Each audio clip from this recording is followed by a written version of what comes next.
नमस्कार। चलिए आज सीधे एक बेहद दिलचस्प सफर में छलांग लगाते हैं। द पाथ टू कैलाश यानी कैलाश का मार्ग। असल में यह सिर्फ कोई आम पौराणिक कथा नहीं है, बल्कि भक्ति के असली मतलब को गहराई से समझाने वाली एक बहुत ही शक्तिशाली कहानी है।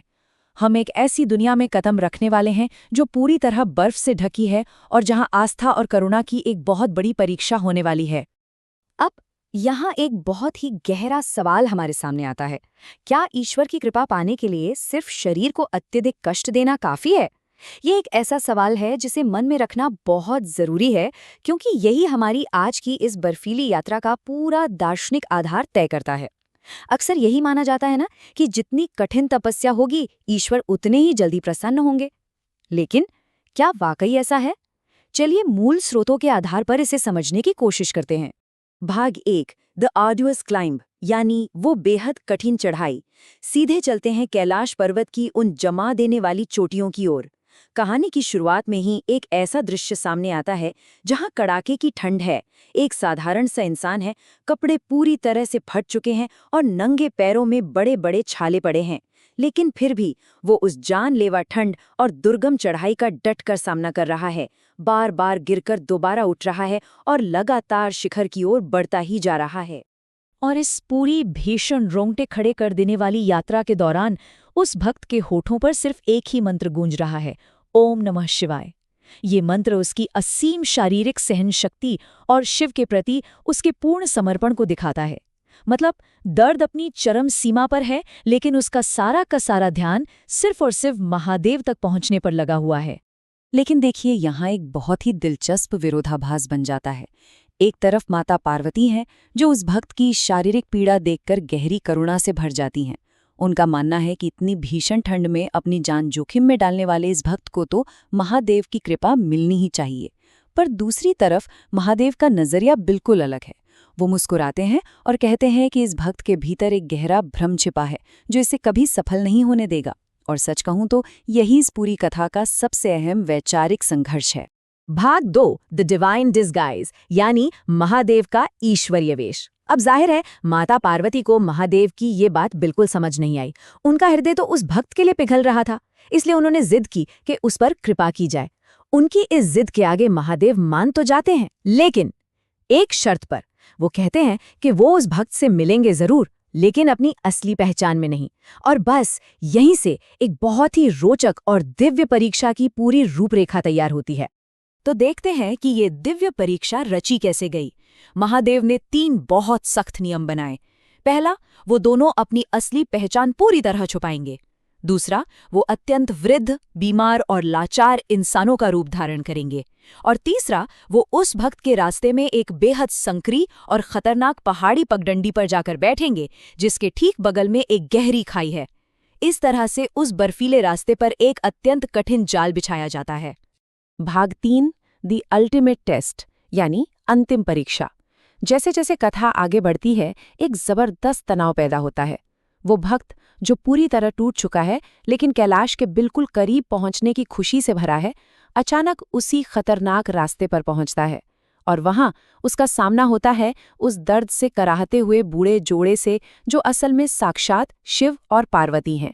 यही उस भक्त की अंतिम और सबसे बड़ी परीक्षा का पल है। तभी वृद्ध रूप में माता पार्वती उस भक्त को रोककर रोते हुए मदद मांगती हैं। हे भाई, मेरे पति भूख और प्यास से दम तोड़ रहे हैं। क्या तुम हमें थोड़ा पानी देकर नीचे पहुंचने में मदद करोगे? यह एक इंसान द्वारा दूसरे इंसान से की गई इंसानियत की सबसे बुनियादी पुकार है। उनकी बेबसी और लाचारी यहाँ साफ महसूस की जा सकती है। लेकिन उस करुणा भरी पुकार के बदले जवाब क्या मिलता है? एकदम चौंकाने वाला रिएक्शन। उस भक्त के सिर पर यह भारी अहंकार सवार है कि वो तो साक्षात महादेव से मिलने जा रहा है।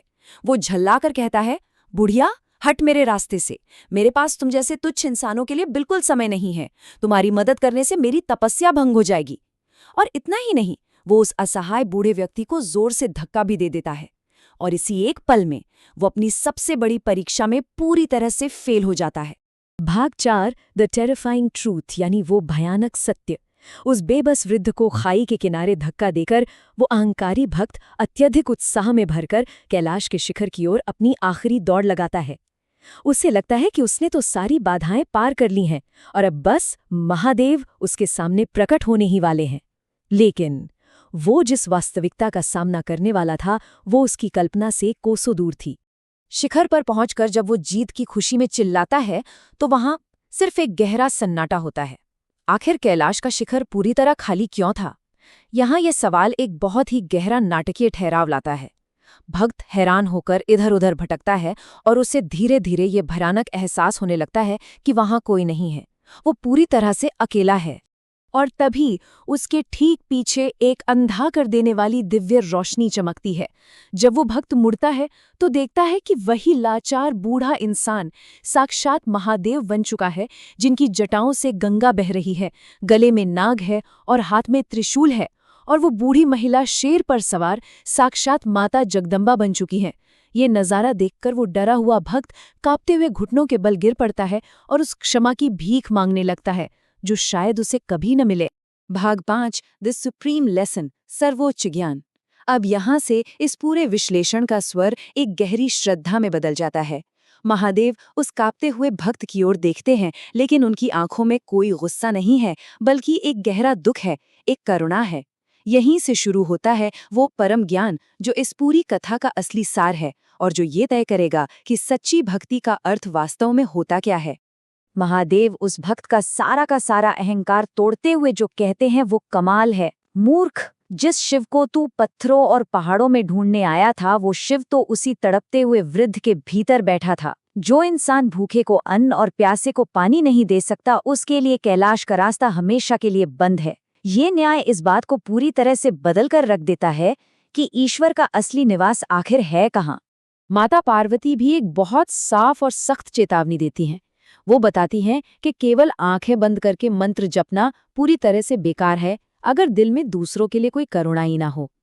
उन्होंने स्पष्ट किया कि शिव स्वयं करुणा का ही दूसरा रूप है और जब उस भक्त ने उस लाचार व्यक्ति को धक्का दिया तो उसने वास्तव में साक्षात महादेव का ही अपमान किया था।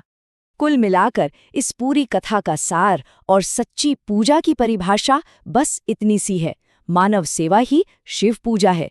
किसी रोते हुए को हंसा देना और भूखे को भोजन कराना ही दुनिया की सबसे बड़ी भक्ति है।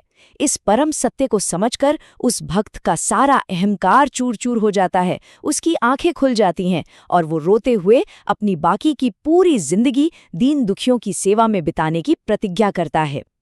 तो इस पूरी चर्चा के अंत में एक बहुत ही गहरा और सोचने पर मजबूर कर देने वाला सवाल हमारे सामने रह जाता है। आज के इस दौर में हमें ईश्वर को कहाँ खोजना चाहिए?